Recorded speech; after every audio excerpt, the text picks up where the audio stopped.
Olá pessoal, sejam bem-vindos a mais uma aula em Seminário de História e Filosofia Contemporânea. Eu vou dando continuidade aqui a discussão que a gente está tendo sobre o igualitarismo a partir de John Rawls. E eu sinto assim, até onde eu entrei em contato com vocês, eu sei que vocês já estudaram um pouco do Amartya Sen com a professora Flávia, não é? Então eu gostaria de reforçar um pouco mais John Rawls, que até onde eu sei é um autor relativamente mais novo para vocês.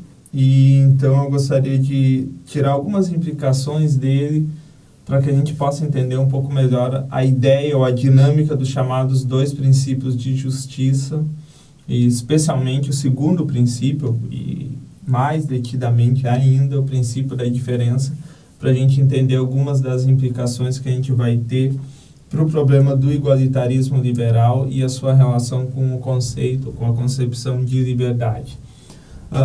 Eu vou iniciar mostrando aqui, isso é um breve sumário, eu vou tentar disponibilizar, o Christian disponibiliza para vocês. Quem faz esse breve sumário é o professor Thomas Pogge. Ele está em inglês. Se vocês conseguirem ler o máximo que vocês conseguirem extrair dele, já nos ajuda. Por quê? É extremamente interessante observar uma coisa nos textos do John Rawls. Ele tem, entre outras implicações, não é? Há uma preocupação central dele com o critério de justiça para o ordenamento social. A gente já discutiu isso, a gente já discutiu o contexto também em que essa discussão é feita. É um contexto muito mais político do que moral, então a gente tem uma preocupação central não com conceitos sobre justo ou bom, essencialmente, mas especialmente do ponto de vista político, conceitos como, ou concepções como igualdade e liberdade. Então essa distinção é importante para a gente localizar uma preocupação central, um problema central, que é exatamente definir um critério de justiça. O que acontece? A gente já viu toda a formulação da posição original, mas não custa só a gente reforçar que o que o professor Pogge chama de os três principais interesses da teoria do Rawls. E um dos principais interesses dele, além dos dois princípios, não há? Vamos colocar aqui como primeiro, não em termos de importância, mas só para distinção, é o desenvolvimento do que ele chama dos nossos moral powers, que são poderes morais ou capacidades morais. Então, nessa ideia de como o professor Thomas Pogge coloca, o Morals Power, e aí eles, olha, a gente tem duas capacidades que a gente precisa desenvolver, não é? Primeiro, nossa capacidade para um senso de justiça, ou para desenvolver um senso de justiça,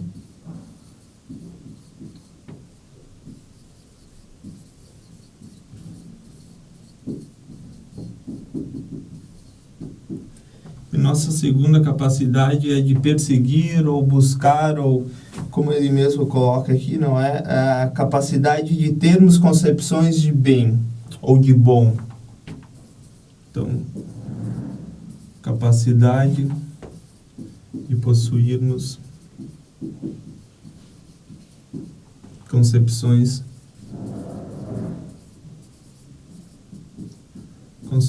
de bem.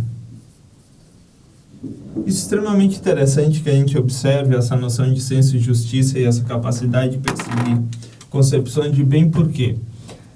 Basicamente, nessas discussões estão envolvidas,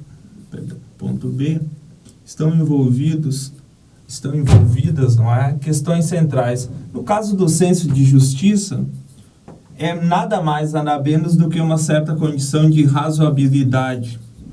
Ou seja, uma ideia de razoabilidade. Quer dizer, do ponto de vista da análise do modo como os cidadãos devem se comportar,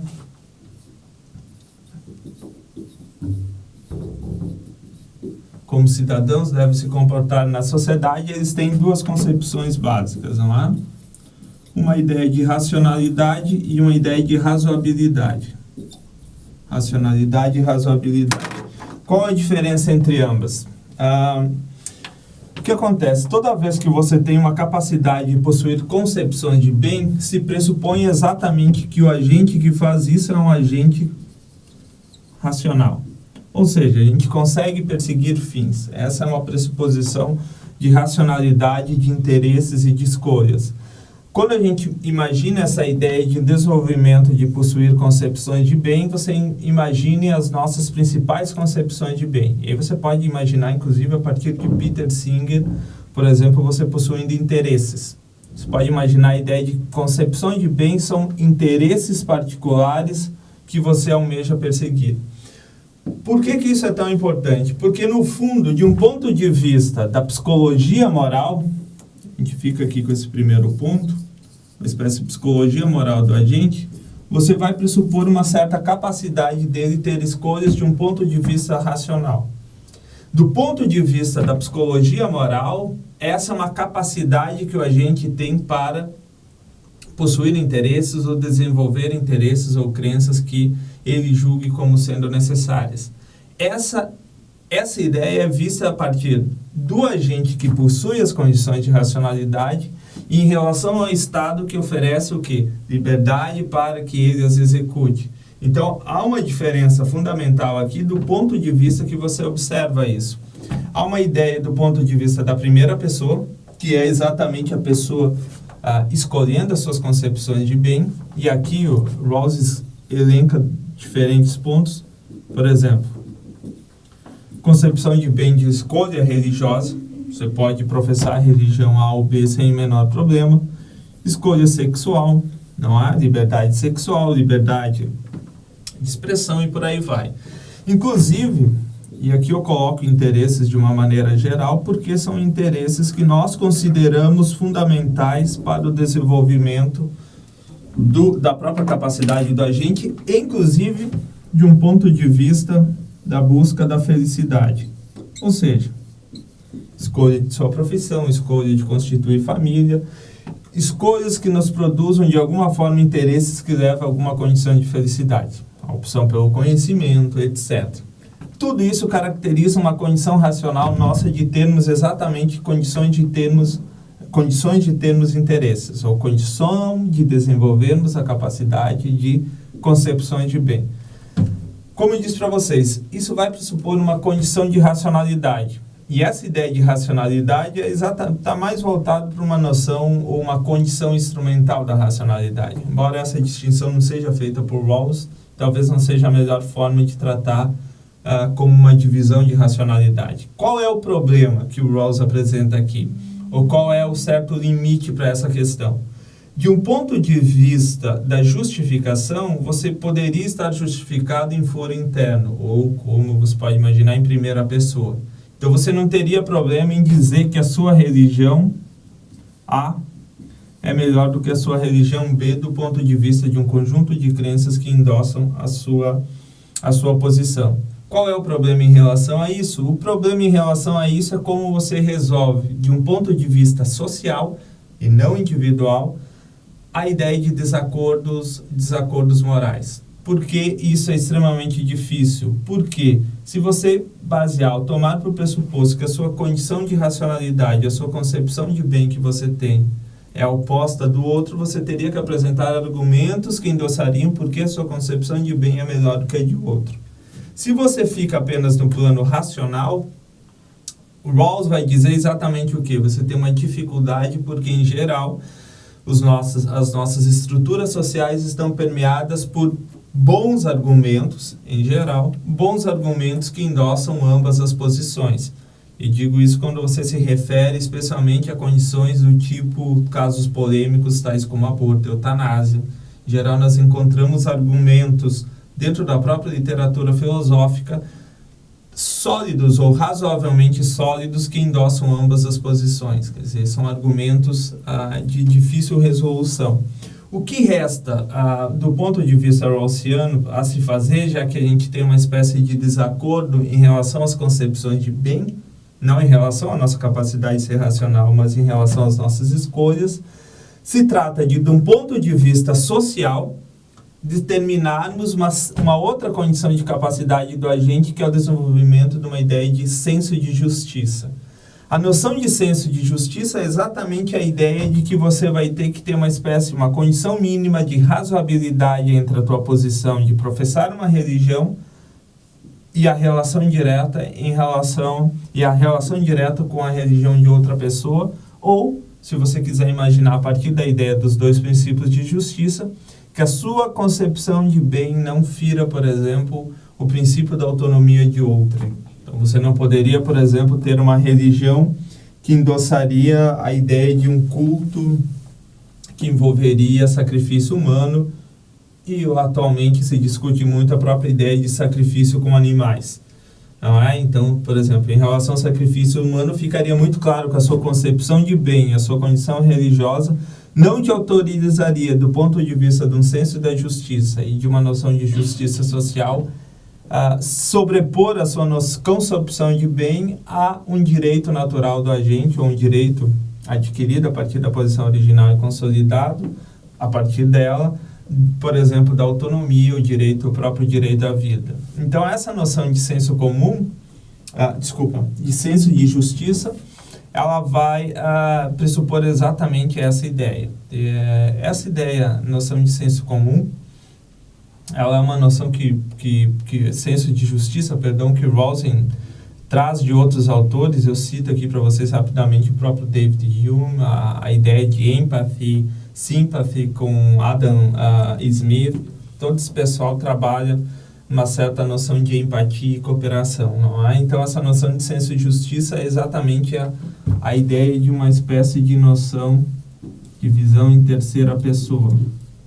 E aqui você tem exatamente uma noção em primeira pessoa.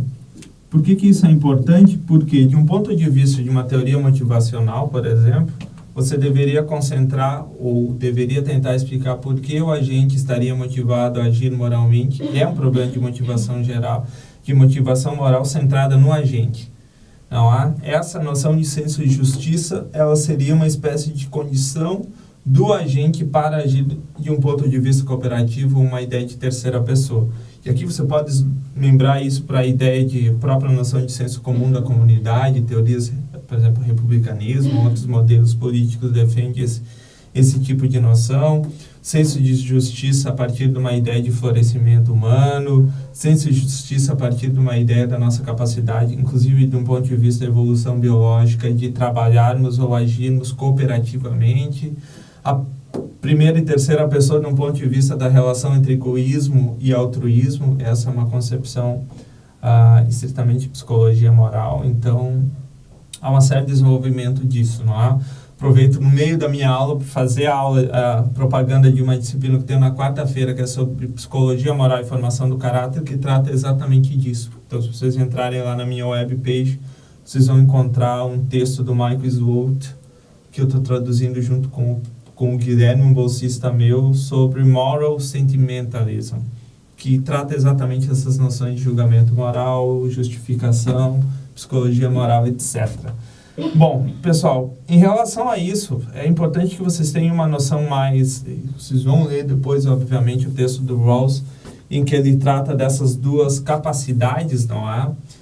E que elas devem ser desenvolvidas de um ponto de vista social, ou seja, ela tem uma aplicação, tem um problema centrado sobre qual critério de justiça social nós estamos trabalhando. Então, esse primeiro nível de interesse de Rawls é tentar entender ou tentar aplicar uma espécie de psicologia moral do agente. Então, isso é fundamental para a gente entender qual é o tipo de cidadão ou qual é o tipo de agente moral nós temos dentro da posição rawlsiana. Só para entender rapidamente isso também, de um ponto de vista teoria normativa, Rawls é entendido como um deontologista não rigorista. Então, há uma ideia, há uma ênfase no que eles chamam de uma teoria centrada na ação. Teorias das virtudes, em geral, são teorias que são também conhecidas como teorias centradas no agente, que estão mais preocupadas em desenvolver esse problema de psicologia moral. Não em termos de bem e senso de justiça, mas tentando entender concepções do tipo o que é uma ação virtuosa e viciosa, etc., mas de um ponto de vista da primeira pessoa.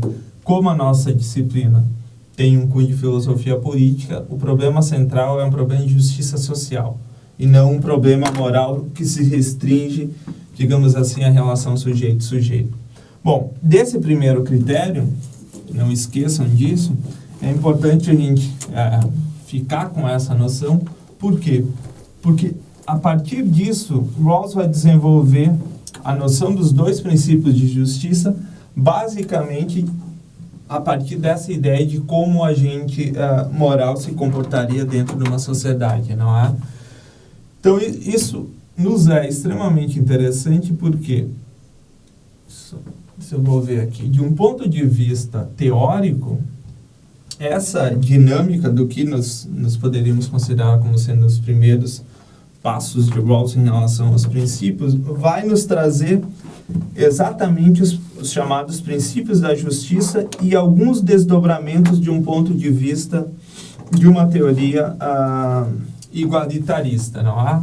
Vejam como isso é extremamente relevante e importante para Rawls. Quando a gente fala nos dois princípios de justiça,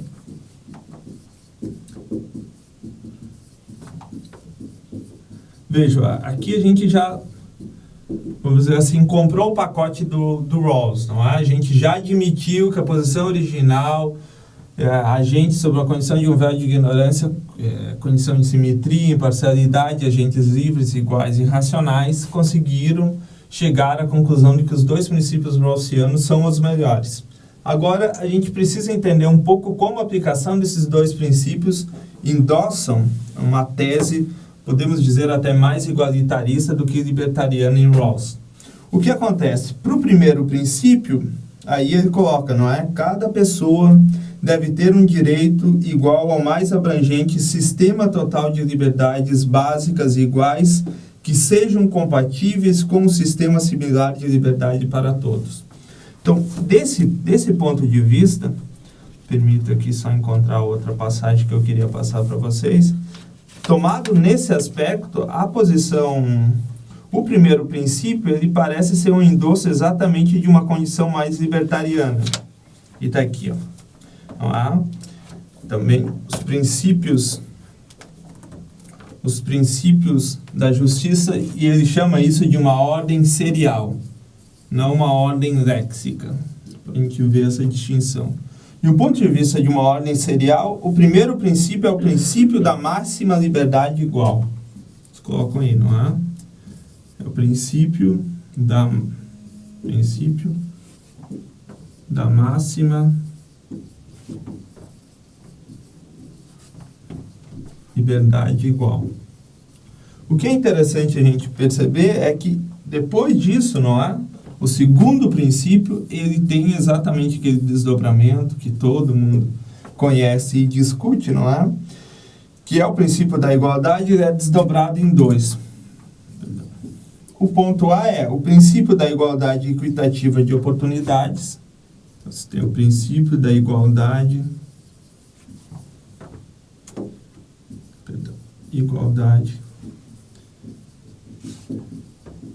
equitativa de oportunidades.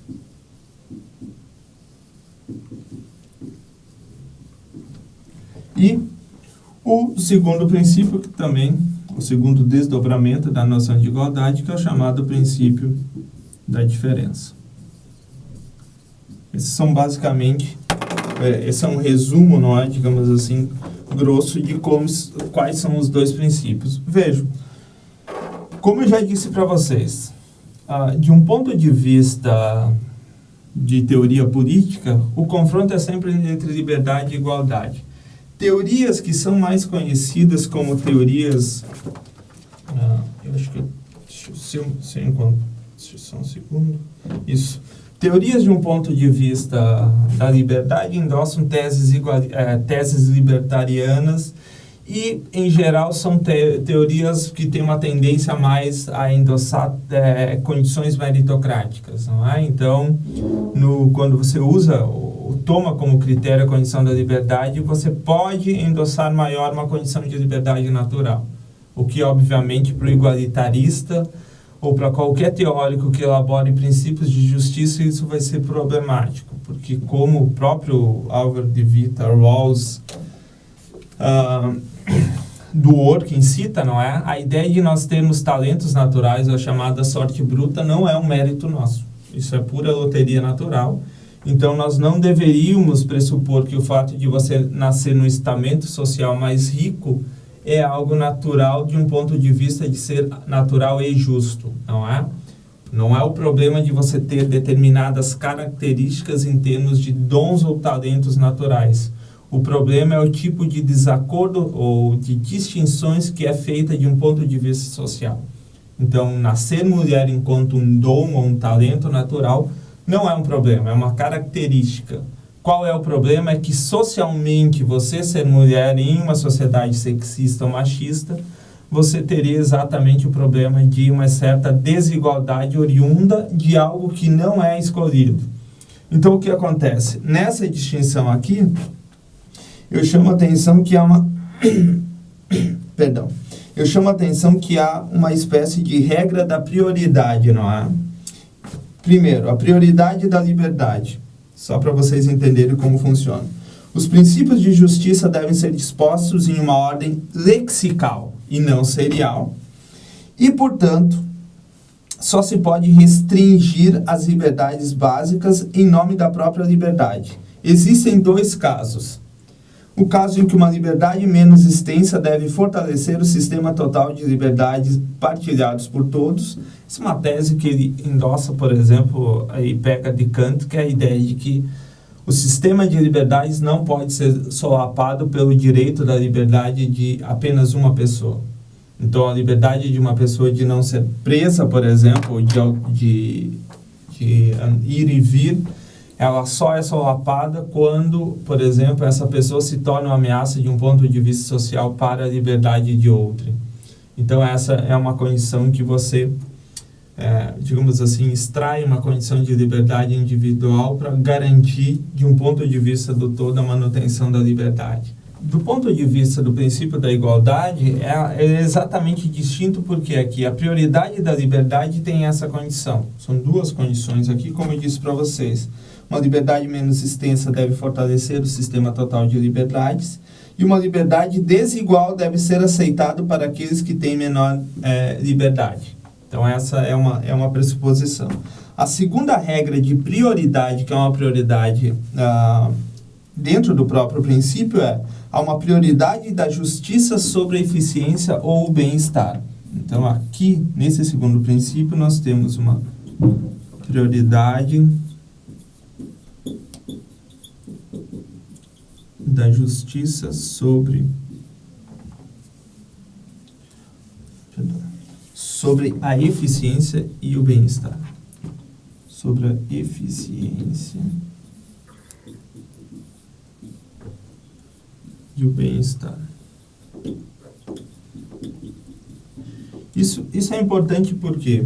Porque você não pode imaginar que um sistema, embora possa funcionar do ponto de vista da eficiência aqui, só para a gente colocar, eficiência econômica. Não adianta você ter uma sociedade do tipo, talvez como a própria China, não é? Com um crescimento econômico extremamente grande, com um certo crescimento econômico. Então, do ponto de vista da eficiência econômica, ela é uma sociedade produtiva, mas que não há uma condição de igualdade. Então, você vê que isso não é um critério de desenvolvimento econômico do ponto de vista do princípio da eficiência, um critério de necessariamente implica igualdade. Então, você pode ter um sistema neoliberal forte que endossa em condições de liberdade, etc., que emprega uma noção de eficiência econômica, mas que não necessariamente seja igualitário. Você pode ter isso de diversas formas, não é? Sistemas que pregam algum tipo de eficiência econômica atribuem também ao mercado muito do equilíbrio que é tomado. Então, propostas de privatização, por exemplo, da própria educação, exemplos como esses são exemplos em que você pretende dar uma espécie de prioridade à eficiência, por exemplo, em detrimento de uma ideia de justiça. Não é? Você acha que o mercado vai regular esse sistema econômico, enquanto sistema econômico, o mercado seria capaz de regular e trazer uma condição de igualdade que Rawls não endossa. Por quê? Essa noção de justiça, ela não é um endosso do princípio da eficiência e muito menos dessa condição de bem-estar, porque a simples noção de bem-estar implicaria no que a gente tinha visto como igualitarismo de bens, como é o caso do Dworkin, não é? Rawls pressupõe muito maior no sistema de liberdades e igualdade, especialmente o sistema de liberdades, não que endosse tanto uma condição de bem-estar, mas, como ele diz, aplicada à estrutura básica da sociedade, ofereceria condições para que os cidadãos desenvolvessem os seus projetos de vida, ou seja, com um bom sistema educacional, um bom sistema de segurança, um bom sistema de saúde, o cidadão conseguiria ter uma boa vida no sentido de desenvolver as suas escolhas, ser um bom médico, ser um bom professor, ser um bom dentista, engenheiro, etc., ao mesmo tempo que ele desenvolveria também a sua outra condição, a sua capacidade de ter senso de justiça, que nada mais é do que ter uma capacidade de cooperação. Por isso que a sociedade bem ordenada de Rawls, um dos pressupostos dela é que ela é uma sociedade cooperativa. Então, essa noção de cooperação, ela se dá por essa dimensão do senso de justiça. O que eu chamo a atenção aqui é que a noção de justiça, não é? Como o próprio Rawls vai dizer, é uma noção de justiça como equidade. Lembre-se que a gente já viu a própria definição do termo de equidade, não é? Justiça como equidade não é justiça no sentido aristotélico, que envolveria qualquer dimensão de teoria das virtudes, etc., mas é uma dimensão que seria uma teoria justa para todos os envolvidos no jogo cooperativo social. Então, você não pode imaginar que o princípio da eficiência envolveria um jogo cooperativo social em que seria justo para cidadãos da classe desfavorecida terem, por exemplo, encurtado seus direitos trabalhistas, por exemplo, em prol de uma eficiência econômica maior. Então, essa condição neoliberal do tipo a Dama de Ferro, né, da Margaret Thatcher, esse modelo neoliberal que preza por uma noção de eficiência muito forte, ela é preterida, embora Rawls seja um liberal, em detrimento de uma condição de igualdade equitativa de oportunidades. Então, essa dimensão é importante que fique clara exatamente porque, se a gente entende isso, a gente entende basicamente a teoria, como funciona a teoria rawlsiana quando você tem uma relação muito próxima entre, a gente já viu isso, não é? Isso é mais um problema de ética do que de qualquer outra coisa. Quando você tem aquela dimensão de ação que a gente realiza, a busca de uma noção, por exemplo, de bom, se quiser imaginar de um ponto de vista, não de útil, mas de fim.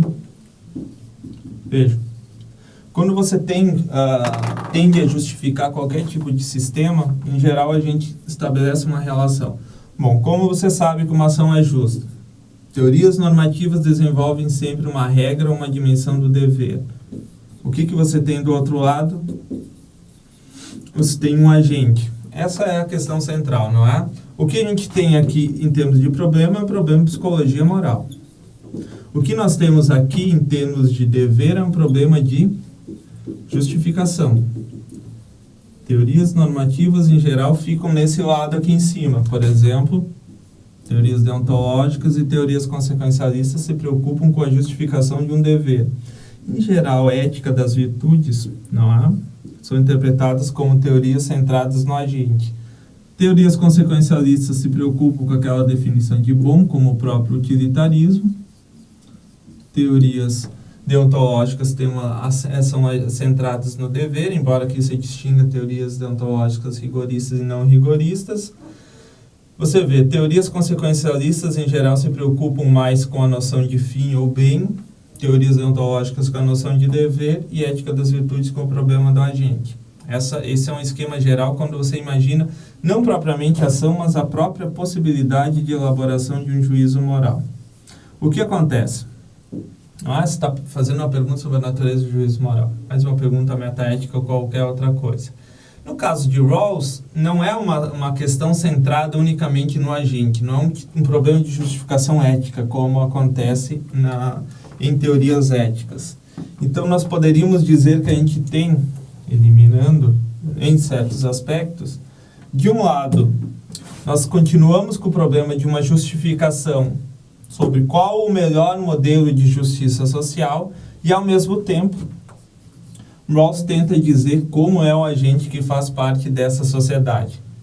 Essa é a grande questão. Você tem aqui um Estado que deve oferecer ou deve responder a pergunta sobre qual o melhor modelo de justiça social. Vê, você está inserindo um problema moral à política, não é? Uma noção de justiça pode ser interpretada como um problema ético, jurídico e político. Mas a questão fundamental é exatamente essa. Por que um Estado deve ser justo? Não é? Porque ele passa, por exemplo, como é o próprio modelo contratualista do Rawls, porque a gente vai pactuar e concordar com esse modelo. Agora você diz, tá bom. Agora você tem que me dizer qual é o critério de justiça, ou qual é o melhor critério para essa sociedade. Aí você vai dizer, olha, o meu modelo, que é um modelo de justificação de uma regra ou do modelo de justiça, então, ao invés de você ter justificação de um dever, você tem justificação do que é a noção de justiça, ou de, põe só justo, não é? O que é a noção de justo, você vai fazer o quê? A gente vai elaborar exatamente a ideia de que Rawls vai dizer, olha, o sistema justo é o meu modelo de justiça como equidade. Está, mas ele serve para quem?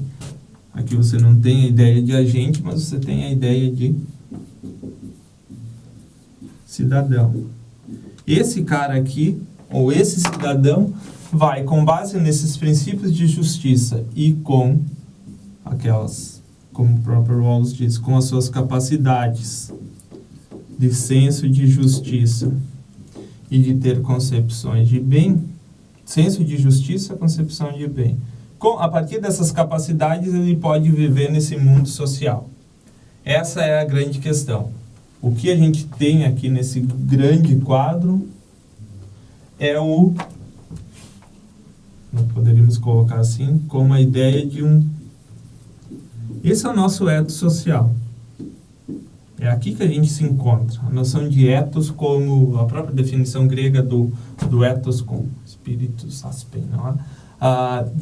Não só como regra ou lei, mas também como morada ou lugar, dimensionando exatamente essa questão. O cidadão que vive em uma sociedade ou um Estado que prega a justiça social tem exatamente nessa condição de ethos social 2 pontos. Um Estado que deve ser justo, por isso a noção de justiça como equidade.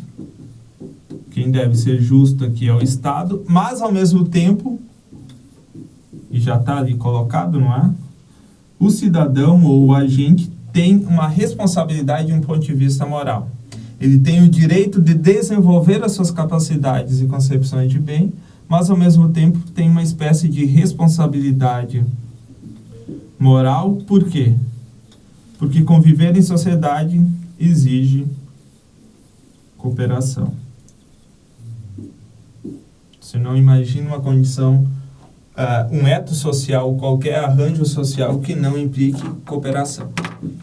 Pessoal, entendido esse contexto, eu gostaria então de fazer isso aqui eu vou colocar aqui, está em Teoria da Justiça, eu vou colocar parágrafo 18. Dei uma olhada lá. Ele vai fazer uma espécie de um arranjo, não é? De como a teoria dele funciona de um modo mais amplo. Eu acho que é interessante a gente notar isso. Primeiro conceito que ele vai trabalhar, ou ele usa, não é? É a noção de razão prática. Isso aqui eu recomendo para vocês, quando vocês forem olhar, o parágrafo 40 da teoria da justiça, não é? No parágrafo 40 está lá toda o endosso dele a teoria kantiana sobre a ideia de razão prática. Né? Rawls, Habermas, Dworkin, Stephen Darrow, Thomas Schelling, Christina Kosgar, Honora O'Neill, Joseph Ross, todo esse pessoal endossa uma noção de razão prática. Em geral, do ponto de vista metaético, é como se justificar, a pergunta fosse o que são razões morais, e você fosse um cognitivista de um ponto de vista prático para essa justificação. Tá, só para entender esse pano de fundo. O que você tem aqui? E aqui Rawls, isso é Rawls colocando. Você tem de um lado um conceito de valor, nada mais é as nossas condições de um eto social. Você tem um conceito de valor moral. Eu espero que caiba aqui. E o que nos interessa, um conceito de justo. Isso é central para a gente. Por que isso é importante? Porque você pode imaginar que o conceito de valor, isso não é, só extrapolando um pouco a teoria do próprio Rawls, o conceito de valor pode indicar a própria condição subjetiva ou um endosso pessoal, o que nós consideramos valor, de um ponto de vista pessoal. A noção de valor moral pode incluir tanto a noção pessoal, mas ela também pode endossar uma ideia de valor social. O valor moral é como se você tivesse um conjunto de regras sociais que a gente mais ou menos seguiria. Veja, do que nos interessa aqui é a noção do conceito de justo, porque, de novo, né, o problema de justiça social é um problema de política. Rawls não quer, embora seja um problema moral político, Rawls quer concentrar muito mais na noção de justo, porque é uma concepção de justiça social, não é uma concepção particular de bem ou de moral. Daqui ele diz, olha, a gente tem algumas coisas aqui. Ele coloca, ponto 3. Direito das nações. Esse é um dos pontos que ele coloca. Ele diz, olha, do conceito de justo, a gente deriva o conceito das nações. A gente tem, do ponto de vista, e aqui ele coloca isso como prioridade, não é?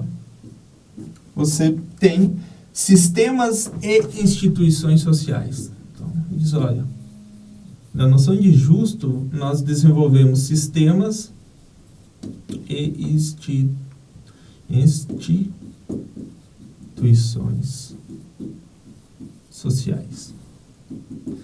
E um terceiro ponto, ou é um segundo, na verdade, como eu coloco em escala de prioridade, a gente tem uma noção dos próprios indivíduos.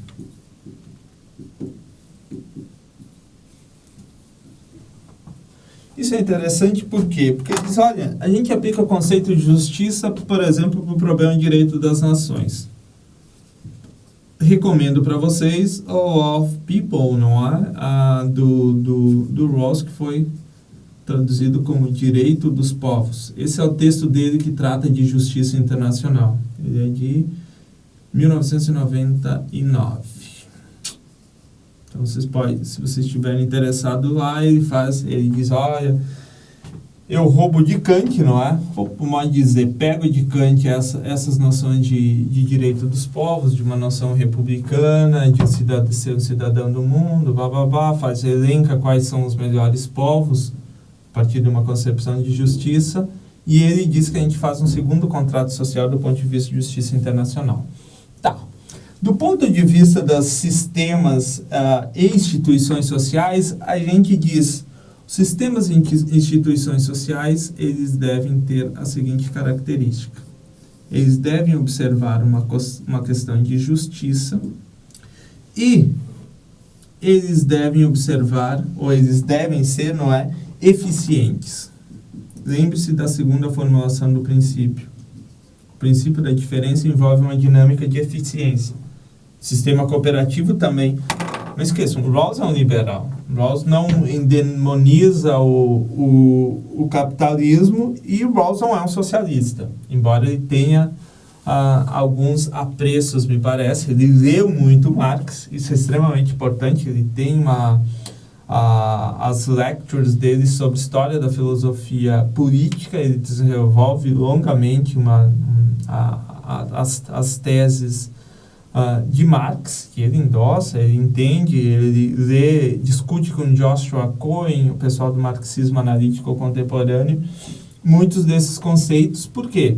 Rawls reconhece que o sistema liberal, capitalista e democrático ainda parece ser o melhor modelo. Então, como bom norte-americano, ele se intitula, inclusive, como um reformista liberal, não é? Um reformista otimista liberal. Do ponto de vista da justiça, porque, obviamente, Rawls entende que o sistema, mesmo sendo, por exemplo, o próprio sistema econômico, as nossas instituições, elas precisam pressupor de alguma condição mínima de justiça, não é uma simples ideia de livre mercado. Então, essa noção dura e crua de um sistema frio de mercado, aquela interpretação que o próprio Sen diz que fazem totalmente equivocada do Adam Smith, da riqueza das nações, sobre nós sermos totalmente egoístas e tal. Rawls diz que não, o sistema econômico deve ser um sistema justo. Por isso que a gente questiona a possibilidade, toda vez que a gente tem, por exemplo, a ideia de sistemas que nós não consideraríamos, do ponto de vista econômico, totalmente justos, a partir da crise que a gente observou em 2008, 2009, nesse período, não é? O que a gente tem do ponto de vista dos indivíduos, a gente tem uma condição. Primeiro, a gente tem permissões, isso é extremamente importante, porque o indivíduo tem permissões. Esse é um termo que eu acho extremamente interessante, porque ele coloca permissões, e aqui ele coloca como 2C, permissões de um ponto de vista duplo. Ele diz, olha, nós temos permissões que são indiferentes, que você pode ou não realizar. Então, você tem permissões para escolhas que não afetam, de um ponto de vista social, o sistema, e o que ele chama de permissões, vou baixar aqui, superrogatórias, ou suprarrogatórias, não é? Superrogatórias. Permissões superrogatórias são permissões que não seria dada a executar, mas você não precisa necessariamente ter. Seria uma espécie de um traço de caráter seu que nós consideramos socialmente como sendo bom, mas se você não executar também, o sistema social não vai ruir por isso e o sistema também não vai deixar de existir ou funcionar de um modo justo. E ele cita aqui, olha, beneficência, ele cita beneficência, coragem e misericórdia. Põe caridade, põe outros traços de caráter, não é? Honestidade, então você põe aqui a coragem, misericórdia,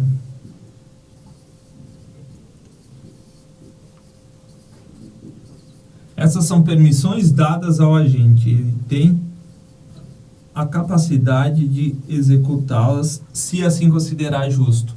Mas veja como isso é interessante. Não há uma obrigação de um ponto de vista social de você executá-las, não há? É bom, você pode endossar isso como um traço de caráter virtuoso, mas não necessariamente você tem que fazê-lo.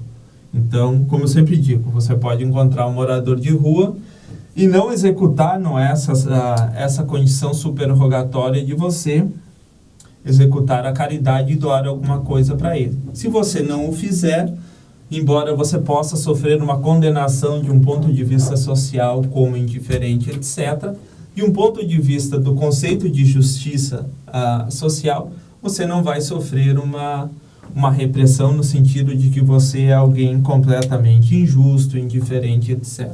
Então, essa é a diferença.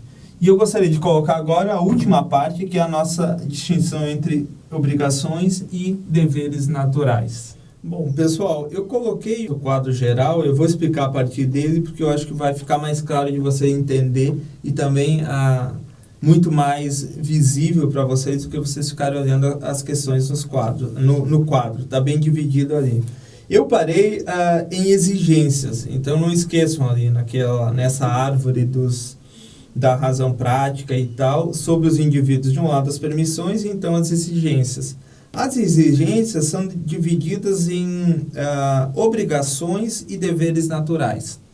Do ponto de vista das obrigações, a gente tem a equidade e a fidelidade como obrigações que nós poderíamos dizer oriundas do próprio contrato, oriundas da formulação dessa concepção de justiça. Equidade, como eu já tinha dito para vocês, é exatamente porque aquela ideia do fairness, do jogo limpo, e que você deve praticar o jogo limpo dentro desse sistema cooperativo.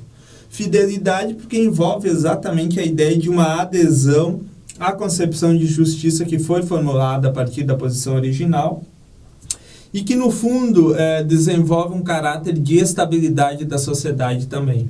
Então, essa ideia de exigências enquanto obrigações são obrigações que nós teríamos enquanto cidadãos dentro desse sistema cooperativo de justiça de uma sociedade bem ordenada.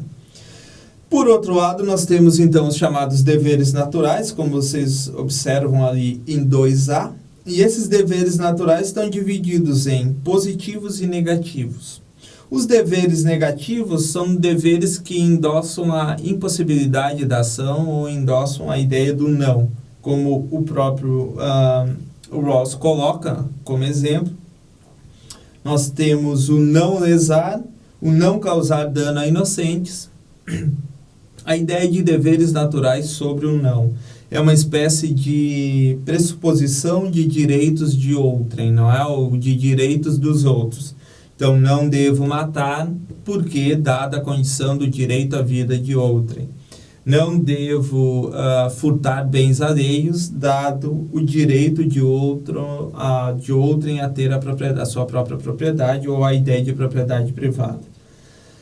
Do outro lado, a gente tem a noção de deveres naturais. E essa ideia de deveres naturais, de deveres positivos, ela tem como o Rawls coloca ali, por exemplo, alguns aspectos. Dar apoio à justiça nada mais é do que você endossar essa concepção de justiça, porque Rawls vai entender que uma sociedade justa e uma estrutura justa, um Estado justo, ou como ele vai falar, não é? Sistemas e instituições sociais justas geram indivíduos justos, ao mesmo tempo em que indivíduos justos dão suporte e condição para sistemas e instituições sociais justas. Então, haveria uma espécie de círculo virtuoso dentro dessa relação. A segunda característica ali dos deveres naturais, a noção de ajuda mútua, envolve uma noção, no fundo, de cooperação. Não é? E essa noção de cooperação é exatamente a ideia de que, de um ponto de vista social, nós desenvolveríamos não apenas a nossa capacidade de ter uma concepção de bem, mas também a nossa condição de desenvolver o nosso senso de justiça e de sermos razoáveis. E ser razoáveis implica não apenas em ter concepções de bem, mas também na possibilidade de desenvolvimento do bem comum a partir de uma condição exatamente de reconhecimento do outro ou de concepções de bem que outros indivíduos têm dentro dessa sociedade. Então, a ideia de ajuda mútua é uma noção de suporte para que essa sociedade continue crescendo de um ponto de vista da justiça social. E, por fim, uma noção de respeito mútuo, que envolve também uma noção de reconhecimento de todos os indivíduos que fazem parte dessa cooperação. Eu só faço referência aqui a autores que trabalham isso. Cito o próprio Stephen Darrell, trabalha muito isso a partir da ideia de ponto de vista segunda pessoa, né, do second person standpoint. A noção que o Brian Barry tem sobre cooperação e a dimensão sobre respeito mútuo que o próprio, de dar apoio à justiça que o próprio Thomas Scallon, de Harvard, trabalha em relação a essa questão de você, de alguma forma, endossar, não é, essa concepção de justiça que vocês têm. Bom, o que acontece nesse panorama geral que vocês estão vendo, eu gosto muito de chamar a atenção para vocês e não vou cansar de repetir onde a gente concentra a nossa discussão, que é o problema sobre o conceito do justo. E se você olhar, de um lado você vai ter exatamente essa condição do conceito de valor de um ponto de vista pessoal, e do outro lado um conceito moral de valor, num sentido, uma perspectiva mais social, não é? No meio, vamos dizer assim, você tem a noção do conceito de justo, que envolve o direito das nações para uma concepção de direito internacional. Cito para vocês o Direito dos Povos do Rawls, não é? Como uma obra que trata exatamente dessa dimensão da justiça internacional. E de outro lado você tem exatamente o conceito de justo aplicado aos sistemas, que são exatamente as implicações. Um sistema deve ser justo e eficiente. Como disse, Rawls é um liberal, um reformista liberal. Então, além de ele pregar a noção de justiça, ele quer um sistema justo, mas de um ponto de vista econômico, ele quer um sistema eficiente. Ele quer um sistema que funcione, que produza bem, que gere emprego, gere crescimento social. Então, essa é a ideia do próprio reformismo liberal que o Rawls tem. Ele não é um neoliberal por apenas se focar na concepção da eficiência, mas ele também tem uma dimensão de aplicar a própria concepção de justiça, os dois princípios de justiça dele, a essas instituições e sistemas. Do outro lado, a gente tem um problema de um problema de psicologia moral que envolve exatamente o indivíduo de um ponto de vista sobre aquilo que me é permitido fazer, como diria Kant, ou seja, as permissões que eu tenho para executá-la, e de outro lado as exigências que são pré-condições, digamos assim, para que esse indivíduo possa conviver em sociedade. Entre elas a noção de obrigação, que é uma questão desenvolvida a partir da ideia de justiça social, e essa questão de exigências enquanto deveres naturais.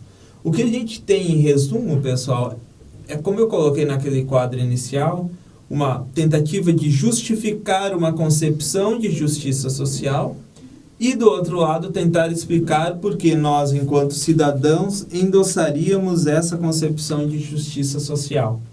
E é exatamente nessa inter-relação, essa interconexão entre essa noção social e essa noção individual que nós temos talvez o que poderíamos dizer como a tentativa rawlsiana de conectar a um só tempo o modelo de justiça social com uma espécie, um tipo de pressuposição de uma psicologia moral, natureza humana, que nos inclinaria de alguma forma a viver em um sistema cooperativo. Pessoal, de um modo geral, é isso que nós temos.